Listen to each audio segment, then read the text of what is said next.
ఎక్కడి నుంచిరా ఉత్తరం? టౌన్ లో మన సుందరం లేడు, వాళ్ళ ఆవిడ రాసింది. ఏమని రాసింది? వచ్చే నెలలో ఏదో ఫ్యాక్టరీ పెట్టడానికి మన ఊరు వస్తున్నారట. వాళ్ళ అమ్మాయి చదువు కూడా పూర్తయిందంట. చిన్నప్పుడు ఎప్పుడో చూసుంటారు, ఎదిగిన తర్వాత ఎలా ఉందో చూడమని ఫోటో కూడా పంపించింది. అవును, అమ్మాయి ఫోటో ఎందుకు పంపించినట్టు? ఇందులో అర్థం కాకపోవడానికి ఏముందిరా, చిన్నప్పటి నుంచి ఆ గౌరీని మనం మధుకిచ్చి చేద్దాం అనుకున్నదే కదా, సంబంధం మాట్లాడడానికి రమ్మని అర్థం. ఓహో, అదా సంగతి.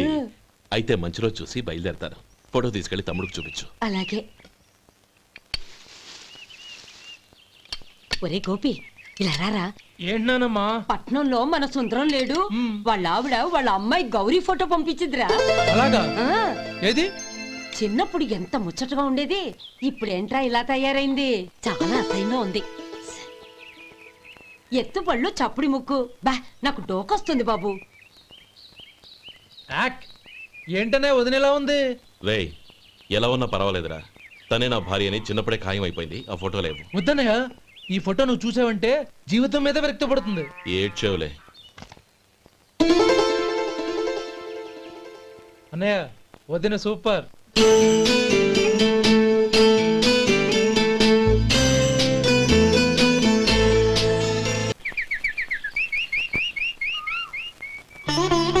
స్వామి, తమ్ముడి సంబంధం మాట్లాడడానికి వెళ్తున్నాను.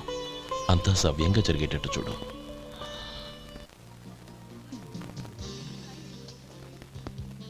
ఎలా ఉన్నారండి? బాగున్నానండి, మీరు ఎలా ఉన్నారు? బానే ఉన్నాను. Congrats sir. ఇలాగే ప్రతి ఏడు మీరే ఉత్తమ పారిశ్రామికవేత్తగా ఎన్నిక కావాలని నేను మనస్ఫూర్తిగా కోరుకుంటున్నాను. Thank you. ఆయన కాకపోతే ఇంకెవరు ఎన్నిక అవుతారు sir? Yes, you are right. రేయ్ సుందరం, ఎలా ఉన్నావురా? బాగున్నావా? ఏంటంటే అలా చూస్తున్నారు? సుందరం నా స్నేహితుడు, పైగా మా ఊరివాడు. చెప్పరా? ఎక్స్క్యూజ్ మీ, ఇలా కూర్చునుండు, ఇప్పుడే వస్తాను. అలాగే.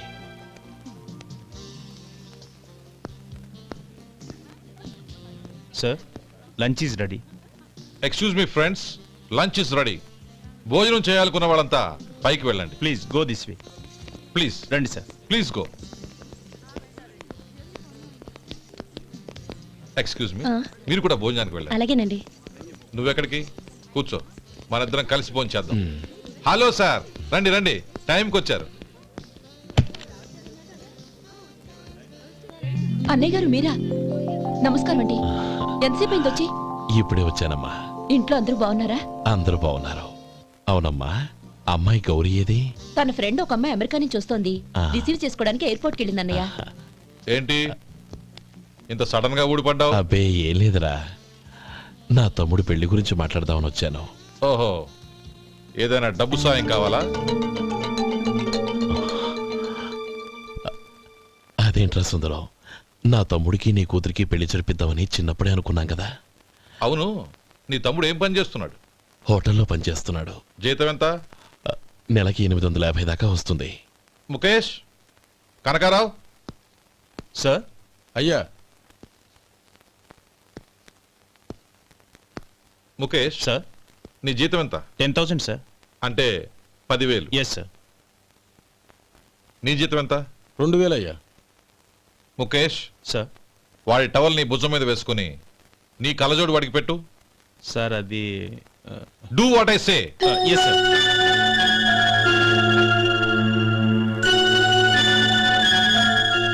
ఎలా ఉంది? బాగోలేదు. ఏ?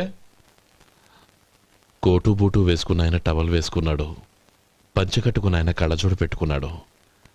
పొంతన లేదు కదా. ఇక మీరు వెళ్ళండి. Yes sir. నీ తమ్ముడికి నా కూతురికి పెళ్లి జరిగిందంటే వాళ్ళ జంట కూడా ఇలాగే ఉంటుంది. ఒకప్పుడు నువ్వు నాకు చాలా డబ్బు సహాయం చేసావు, నేను కాదంటం లేదు.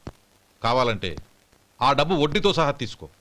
అంతేకాని ఇలా సంబంధం అది ఇది అని మాట్లాడటానికి ఇంకెప్పుడు నా ఇంటికి రావద్దు. అవతల నాకు చాలా పనులున్నాయి, వస్తాను. ఎలాగో వచ్చావు కాబట్టి భోంచేసి వెళ్ళు. ఒక్క నిమిషం సుందరం గారు, మీరు నా పాత స్నేహితులు సుందరం అనుకుని వచ్చాను. ఇలా డబ్బున్న సుందరంగా మారారని తెలుసుంటే అసలు ఈ పక్కకే వచ్చుండేవాణ్ణి కాదు. కనీసం భోంచేసి వెళ్ళమన్నారు. చాలా సంతోషం. వస్తానండి. వస్తానమ్మా.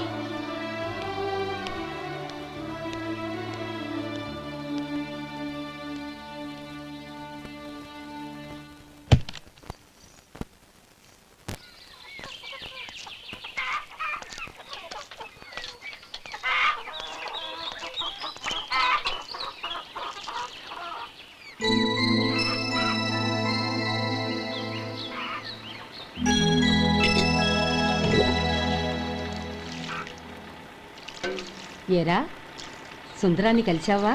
ఉమ్. ఏమన్నాడు? అమ్మాయి జాతకం ప్రకారం ఇంకో 2 ఏళ్ల వరకు పెళ్లి చేయకూడదంట. దానికి నువ్వేమన్నావు? జాతకంలో అలా ఉన్నప్పుడు దానికి మనమేం చేయగలం నానమ్మా? ఎలాగో ఇంతకాలం ఆగేం కదా, ఇంక 2 ఏళ్లేగా.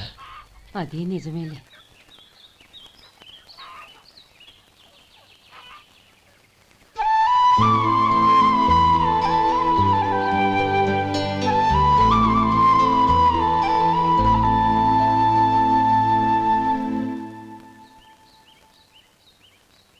అక్కడ నిన్నెవరైనా అవమానించారా అన్నయ్య? అబ్బే, అలాంటిదేం లేదే. అవును, ఎందుకలా అడిగావు? అన్నయ్య, చిన్నప్పటి నుంచి నా మొహాన్ని నేను అతనిలో చూసుకున్న దానికంటే నీ మొహాన్ని ఎక్కువగా చూశాను. నీ ప్రతి కదలికకు అర్థం నాకు తెలుసు. ఒకటి మాత్రం నిజం అన్నయ్య, నువ్వు తలంచుకుంటేనే గౌరీ నాకు దక్కుతుందనుకుంటే ఈ జన్మే కాదు, ఎన్ని జన్మలెత్తినా అవి నాకు అక్కర్లేదు.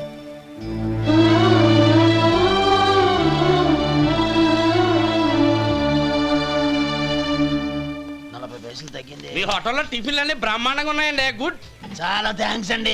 అంతా మీలా అంటోడదయ్యా. యారా సుబ్బారావు, ఎలా ఉన్నారా? బాగున్నావా?